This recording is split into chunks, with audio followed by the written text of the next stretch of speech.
Hi എല്ലാവർക്കും പുതിയൊരു വീഡിയോയിലേക്ക് സ്വാഗതം. ഇന്നത്തെ നമ്മളെ വീഡിയോ മോട്ടറോളൻ്റെ ഈ ഒരു ഫോണിനെ കുറിച്ചാണ്. മോട്ടോ G22 എന്ന് പറയുന്ന ഈ ഒരു മോഡലിൻ്റെ നല്ല അടിപൊളി ഡിസൈനിലും അത്യാവശ്യം വേണ്ട ഫീച്ചേഴ്സുകളൊക്കെ ഇൻക്ലൂഡ് ചെയ്തിട്ട് വന്നിട്ടുള്ള ഒരു ബഡ്ജറ്റിൽ വരുന്ന ഒരു ഫോൺ കൂടാണിത്. അപ്പോൾ ഇതിൻ്റെ ഒരു അൺബോക്സിങ് ആൻഡ് റിവ്യൂ വീഡിയോ ആണ് നമ്മൾ ഈ ഒരു വീഡിയോയിൽ കൂടെ കാണാൻ പോകുന്നത്.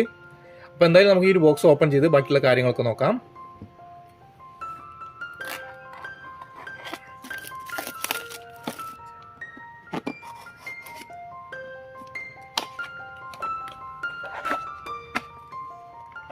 ഇതായിരിക്കും നമ്മളെ മോട്ടോ G22. മാറ്റി വെക്കാം. ബോക്സിൽ പിന്നുള്ള user manual, SIM ejector tool, fast charging adapter, type C charging cable. ഇയർഫോണൊന്നും നമുക്ക് ഇതിൻ്റെ കൂടെ കിട്ടുന്നില്ല. അപ്പോൾ ഇത്ര ഉള്ളൂ ബോക്സിലുള്ളത്. അപ്പോൾ ഇതാണ് നമ്മളെ മോട്ടോ G22 എന്ന് പറയുന്ന മോഡല്. ഇതിന് മേലെ സ്റ്റിക്കർ വരുന്നുണ്ട്. സ്റ്റിക്കറും പടക്കാം. ഫോണിന്റെ കൂടെ തന്നെയാണ് ബാക്ക് കവർ വരുന്നത്. അത് ഇതിന്റെ മേലെ തന്നെ ഇട്ടിട്ടുണ്ട്.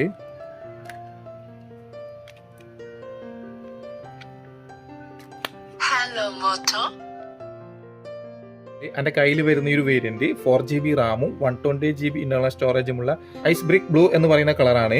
ഇത് കൂടാതെ കോസ്മിക് ബ്ലാക്ക്, മിന്റ് ഗ്രീന്, പിന്നെ പീൽ വൈറ്റ് എന്ന കളറിലും ഇത് അവൈലബിൾ ആണ്.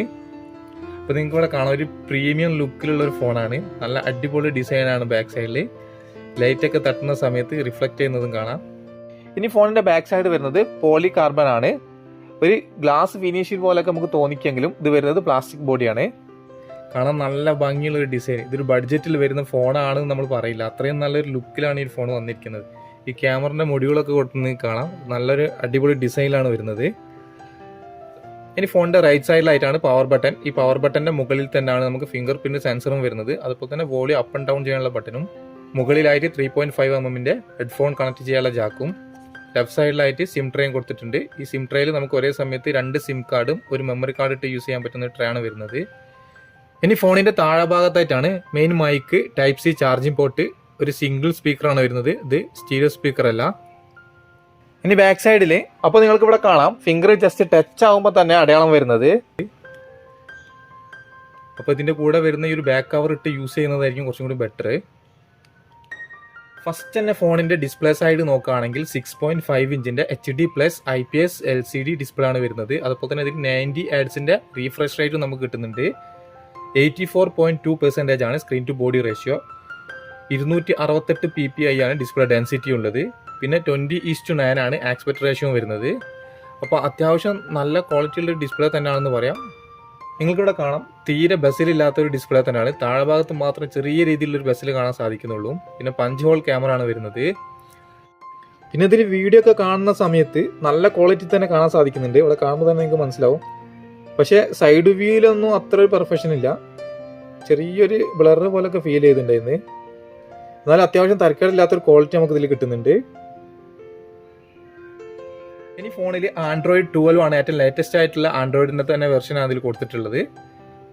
അതുപോലെ MediaTekന്റെ Helio G37 എന്ന് പറയുന്ന ഒരു പ്രൊസസ്സറും PowerVR G8320 എന്ന് പറയുന്ന ഒരു GPU ആണ് ഇതിൽ വരുന്നത്. അപ്പോൾ ഒരു ആവറേജ് ക്വാളിറ്റി ഉള്ള ഒരു പ്രൊസസ്സറും GPU മാത്രമേ ഇതിൽ കിട്ടുന്നുള്ളൂ. ഇതിൽ ഫ്രീ ഫയർ പോലെയുള്ള ഗെയിംസ് ഒക്കെ നമുക്ക് നല്ല രീതിയിൽ തന്നെ കളിക്കാൻ സാധിക്കുന്നുണ്ട്. പിന്നെ PUBG പോലെയുള്ള ഹൈ ഗ്രാഫിക്സ് ഗെയിംസ് ഒക്കെ കളിക്കുന്ന സമയത്ത് ചെറിയ ഫ്രെയിം മിസ്സിങ്ങും ഗ്രാഫിക്സിന്റെ ഒക്കെ ഒരു പ്രോബ്ലം കാണാൻ സാധിച്ചിട്ടുണ്ടായിരുന്നു ഇത് കളിച്ചപ്പോൾ.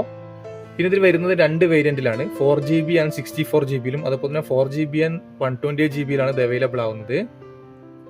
ഇനി ഫോണിന്റെ ക്യാമറ സൈഡ് നോക്കുകയാണെങ്കിൽ 4 ക്യാമറ ഒരു ഫ്ലാഷും ആണ് ഇതിൽ വരുന്നത്. അപ്പോൾ ഇതിൽ വരുന്ന മെയിൻ ക്യാമറ നോക്കുകയാണെങ്കിൽ 50 മെഗാപിക്സലിലെ f1.8 അപ്പേച്ചർ വാല്യുള്ള ഒരു ക്യാമറ ആണ്. അടുത്തൊരു ക്യാമറ 8 മെഗാപിക്സലിലെ f2.2 അപ്പേച്ചർ വാല്യുള്ള അൾട്രാ വൈഡ് ക്യാമറയും പിന്നെ 2 മെഗാപിക്സൽ വീതമുള്ള മാക്രോ ക്യാമറയും ഡെപ്ത് സെൻസറാണ് ഇതിൽ ക്യാമറകളായിട്ട് വരുന്നത്. ഇതിൽ ഫോട്ടോ അതുപോലെ വീഡിയോ ഒക്കെ എടുത്ത സമയത്ത് അത്ര വലിയ ക്വാളിറ്റി ഒന്നും കാണാൻ സാധിച്ചിട്ടില്ല. പിന്നെ നല്ല ലൈറ്റുള്ള സമയത്തൊക്കെ ആണെങ്കിൽ അത്യാവശ്യം നല്ല ക്വാളിറ്റിയിൽ കാണാൻ പറ്റുന്നുണ്ട്. ലോ ലൈറ്റിലൊന്നും നമുക്ക് അത്ര നല്ലൊരു ക്വാളിറ്റി ഒന്നും ഇതിൽ ഫോട്ടോസിനും വീഡിയോസിനും ഒന്നും കിട്ടുന്നില്ല. ഇനി ക്യാമറ ഓപ്പൺ ചെയ്താൽ നൈറ്റ് വിഷൻ, പിന്നെ പോർട്രേറ്റിൽ നമുക്ക് ബ്ലർ കൂട്ടിയും കുറച്ചും നമുക്ക് ഫോട്ടോ എടുക്കാൻ സാധിക്കും. ഫോട്ടോയിൽ നമുക്ക് മാക്സിമം സൂം ചെയ്യാൻ പറ്റുന്നത് 8x വരെയാണ്. ഇതിൽ പിന്നെ ഫിൽറ്റർ മോഡ് അങ്ങനെയുള്ള ഓപ്ഷനൊന്നും വരുന്നില്ല. പിന്നെ വീഡിയോയിൽ നമുക്ക് 8x വരെയാണ് സൂം ചെയ്യാൻ പറ്റുന്നത്. വീഡിയോയിൽ നമുക്ക് മാക്സിമം എടുക്കാൻ പറ്റുന്നത് ഫുൾ HD 30 ഫ്രെയിം പെർ സെക്കൻഡിലാണ്. ഇതിൽ 4K കിട്ടുന്നില്ല. പിന്നെ ഇങ്ങനെ വരുന്ന ബഡ്ജറ്റ് ഫോണുകളിൽ ഒന്നും തന്നെ നമുക്ക് ഈ 4K റെസൊല്യൂഷൻ വരുന്നില്ല. ഇനി വരുന്നത് മോർ എന്ന് പറഞ്ഞ ഓപ്ഷനാണ്. മോറിൽ പോയി കഴിഞ്ഞാൽ പ്രോ മോഡ്, പനോരമ. അപ്പോൾ ഇത്ര ഓപ്ഷനാണ് ഇതിൽ വരുന്നത്. അപ്പോൾ ക്യാമറയിൽ അധികം ഓപ്ഷൻസ് ഒന്നും കൊടുത്തിട്ടില്ല. ഇനി ഫോണിലെ സെൽഫി ക്യാമറ നോക്കുകയാണെങ്കിൽ 16 മെഗാ പിക്സലിലെ f2.5 അപ്പേച്ചർ വാല്യുള്ള ഒരു ക്യാമറ ആണ്. ഈ ഒരു ക്യാമറയിൽ നമുക്ക് മാക്സിമം എടുക്കാൻ പറ്റുന്ന video resolution full HD 30 frame per സെക്കൻഡിൽ തന്നെയാണ്. വലിയൊരു ക്വാളിറ്റി ഒന്നും കാണാൻ സാധിച്ചില്ല ഇതിലെടുത്തുള്ള ഫോട്ടോസിനൊന്നും. ഇനി ഫോണിൽ വരുന്ന സെക്യൂരിറ്റി ലോക്ക് നോക്കുകയാണെങ്കിൽ ഫിംഗർ പ്രിന്റ് സെൻസറും ഫേസ് ലോക്കും ആണ് ഇതിൽ സെക്യൂരിറ്റി ആയിട്ട് വരുന്നത്. അപ്പോൾ നമുക്ക് ഫിംഗർ ഒന്ന് ടെസ്റ്റ് ചെയ്ത് നോക്കാം എത്രമാത്രം സ്പീഡ് ഉണ്ടെന്ന്.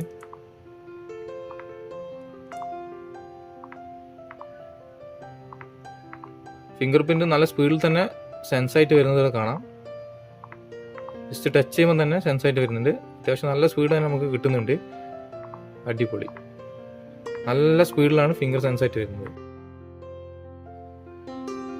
ഇനി ഫേസ് ലോക്ക് ഒന്ന് ടെസ്റ്റ് ചെയ്ത് നോക്കാം എത്രമാത്രം സ്പീഡ് ഉണ്ടെന്ന്.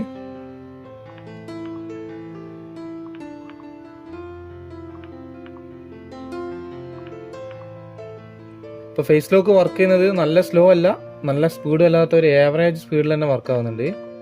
ഇനി നമുക്ക് സൗണ്ട് ഒന്ന് ടെസ്റ്റ് ചെയ്ത് നോക്കാം.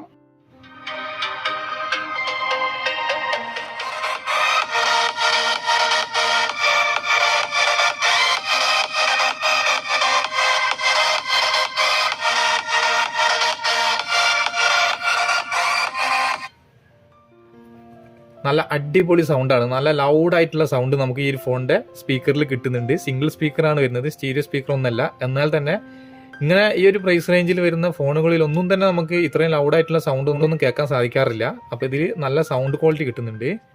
ഇനി ഫോണിന്റെ ബാറ്ററി സൈഡ് നോക്കുകയാണെങ്കിൽ 5000 mAh ഒരു വലിയ ബാറ്ററി കപ്പാസിറ്റി തന്നെ നമുക്ക് ഈ ഒരു ഫോണിൽ കിട്ടുന്നുണ്ട്. ഒരു ദിവസമൊക്കെ നമുക്ക് ഈസി ആയിട്ട് യൂസ് ചെയ്യാൻ പറ്റുന്ന നല്ലൊരു അടിപൊളി ബാറ്ററി കപ്പാസിറ്റി തന്നെ ഈ ഫോണിൽ വരുന്നുണ്ട്. പിന്നെ ഇതിൽ വരുന്ന ചാർജർ നോക്കുകയാണെങ്കിൽ 2 രീതിയിലാണ് വരുന്നത്. ഗ്ലോബൽ ലെവലിലാണെങ്കിൽ 15 വാട്ട്സിന്റെ ഒരു ഫാസ്റ്റ് ചാർജറാണ്. ഇന്ത്യയിൽ നമ്മൾ വാങ്ങുകയാണെങ്കിൽ 20 വാട്ടിന്റെ ഫാസ്റ്റ് ചാർജറാണ് ഇതിൽ വരുന്നത്. ഇനി ഫോണിൽ വരുന്ന കുറച്ച് കണക്ടിവിറ്റി നോക്കുകയാണെങ്കിൽ ബ്ലൂടൂത്ത് 5.1 ആണ്. അതുപോലെ വൈഫൈയിൽ 2.4ഉം അതുപോലെ തന്നെ 5 GHz സപ്പോർട്ടാണ്. NFC കിട്ടുന്നുണ്ട്. പിന്നെ ഡാർക്ക് മോഡ് ഉണ്ട്, നൈറ്റ് മോഡ് ഉണ്ട്, അങ്ങനെ തുടങ്ങിയിട്ട് കുറച്ച് ഓപ്ഷൻസ് ഇതിൽ കാണാം. പിന്നെ നിങ്ങൾക്ക് ഇവിടെ കാണാം, ഞാൻ അങ്ങനെ സ്ക്രോൾ ചെയ്യുന്ന സമയത്ത് അത്ര ഒരു സ്മൂത്ത്നെസ് ഇല്ല, എന്നാലും തരക്കേടില്ല. ഈ ഒരു പ്രൈസ് സെഗ്മെന്റിൽ വരുന്ന ഫോണുകളിലൊക്കെ ഇങ്ങനെ തന്നെയാണ് ഉള്ളത് എന്നാണ് എനിക്ക് തോന്നുന്നത്. അപ്പോൾ ഈ ഒരു ഫോണിന്റെ കുറവായിട്ട് എനിക്ക് തോന്നിയത് ഇതിൽ വരുന്ന ഡിസ്പ്ലേ തന്നെയാണ്. ഇത് HD ഡിസ്പ്ലേ മാത്രമേ കിട്ടുന്നുള്ളൂ. ഒരു ഫുൾ HD ഡിസ്പ്ലേ കിട്ടുന്നത് കുറച്ചും കൂടി ബെറ്റർ ആയിരുന്നു. അതുപോലെ ഇതിൽ പ്രോസസ്സറും അതുപോലെ തന്നെ GPU ഒക്കെ വളരെ കുറഞ്ഞിട്ടുള്ളതാണ് വരുന്നത്. എന്നാൽ ഇതൊരു സാധാരണക്കാരന് യൂസ് ചെയ്യാൻ പറ്റുന്ന ഒരു അടിപൊളി ഫോണാണ്. അതുപോലെ തന്നെ സ്കൂൾ പർപ്പസിനൊക്കെ യൂസ് ചെയ്യാൻ പറ്റുന്ന ഒരു നല്ല ഫോൺ തന്നെയാണിത്. പിന്നെ ഗെയിം കളിക്കുന്നവർക്കോ അല്ലെങ്കിൽ ഫോട്ടോ എടുക്കുന്നവർക്കോ വേണ്ടിയിട്ടുള്ള ഒരു ഫോണല്ല, നോർമൽ യൂസേഴ്സിനുള്ള ഒരു ഫോണാണിത്. ഇതിന്റെ ഹെഡ്ഫോൺ ജാക്ക് വരുന്നത് മുകളിലാണ്. അത് താഴത്ത് കൊടുക്കുകയാണെങ്കിൽ കുറച്ചും കൂടി ബെറ്റർ ആയിരുന്നു. ഇതൊരു പഴയൊരു രൂപത്തിലുള്ള ഒരു ഡിസൈനാണ് ഈ ഹെഡ്ഫോൺ ജാക്ക് മുകളിൽ കൊടുക്കുന്നത്. അപ്പോൾ മറ്റുള്ള ബ്രാൻഡിലെ ഈ ഒരു പ്രൈസ് സെഗ്മെന്റുമായിട്ട് കമ്പയർ ചെയ്യുന്ന സമയത്ത് നല്ലൊരു ഫോൺ തന്നെയാണിത്. ഇതിന്റെ ഡിസൈനാണ് മെയിനായിട്ട് പറയേണ്ടത്. നമ്മൾ നേരത്തെ പറഞ്ഞതുപോലെ തന്നെ നല്ല അടിപൊളി ഡിസൈൻ തന്നെയാണ് വരുന്നത്. കൂടാതെ ഇതിൽ Android 12 കിട്ടുന്നുണ്ട്, 90 Hz റീഫ്രഷ് റേറ്റ് കിട്ടുന്നുണ്ട്, അതുപോലെ തന്നെ 5000 mAh ബാറ്ററി കപ്പാസിറ്റി കിട്ടുന്നുണ്ട്, പിന്നെ ഫാസ്റ്റ് ചാർജറും കിട്ടുന്നുണ്ട്. ഈ പ്രൈസ് റേഞ്ച് വരുന്ന ഫോണുകൾക്കൊന്നും തന്നെ ഇങ്ങനെ പഞ്ച് ഹോൾ ക്യാമറ വരാറില്ല. വി നോച്ചോട് കൂടെയുള്ള ക്യാമറകളൊക്കെയാണ് കാണാൻ സാധിക്കാറ്. പിന്നെ side mount finger print sensor നമുക്ക് കിട്ടുന്നുണ്ട്. അങ്ങനെ നല്ല കുറേ കാര്യങ്ങൾ ഇതിൽ വരുന്നുണ്ട്. ഈ ഒരു ഫോൺ നമ്മൾ കയ്യിൽ ഇങ്ങനെ പിടിച്ച് നടക്കുന്ന സമയത്ത് നല്ലൊരു പ്രീമിയം ലുക്ക് തന്നെ ഉണ്ട്. ഒരിക്കലും ആരും പറയില്ല ഇതൊരു ബഡ്ജറ്റിൽ വരുന്ന ഫോണാണെന്ന്. അത്രയും ലുക്ക് നമുക്ക് ഈ ഒരു ഫോണിന് കിട്ടുന്നുണ്ട്. ഇതിൽ 3 ഇയർ വരെ നമുക്ക് സെക്യൂരിറ്റി അപ്ഡേഷൻ കിട്ടുന്നതാണ്. ഇതിന് UAE വരുന്ന പ്രൈസ് നോക്കുകയാണെങ്കിൽ 4GB and 128GBക്ക് 599 ദിർഹംസ് ആണ്. ഏകദേശം ഇന്ത്യൻ്റെ ഒരു 12,500 രൂപ വരും. അതുപോലെ ഇന്ത്യയിൽ ഇതിന് വരുന്ന പ്രൈസ് നോക്കുകയാണെങ്കിൽ 4GB and 64GBക്ക് 10,999 രൂപയാണ് ഇപ്പം ഫ്ലിപ്കാർട്ടിൽ കാണാൻ സാധിക്കുന്നത്. അപ്പോൾ ഇത്രയാണ് മോട്ടോ G22 എന്ന് പറയുന്ന മോഡലിൻ്റെ ഒരു quick unboxing and review video. Video ഇഷ്ടപ്പെട്ടുണ്ടെങ്കിൽ ലൈക്ക് ചെയ്യുക, ഷെയർ ചെയ്യുക. എന്തെങ്കിലും ഈ ഒരു ഫോണിനെ കുറിച്ച് കൂടുതൽ അറിയണം എന്നുണ്ടെങ്കിൽ കമൻറ്റായിട്ട് അറിയിക്കാവുന്നതാണ്. അപ്പോൾ ഇതുവരെ എൻ്റെ ചാനൽ സബ്സ്ക്രൈബ് ചെയ്യാത്തവരുണ്ടെങ്കിൽ എത്രയും പെട്ടെന്ന് സബ്സ്ക്രൈബ് ചെയ്ത് സപ്പോർട്ട് ചെയ്യുക. അപ്പോൾ പുതിയൊരു വീഡിയോ ആയിട്ട് കാണുന്നത് വരെ ബൈ.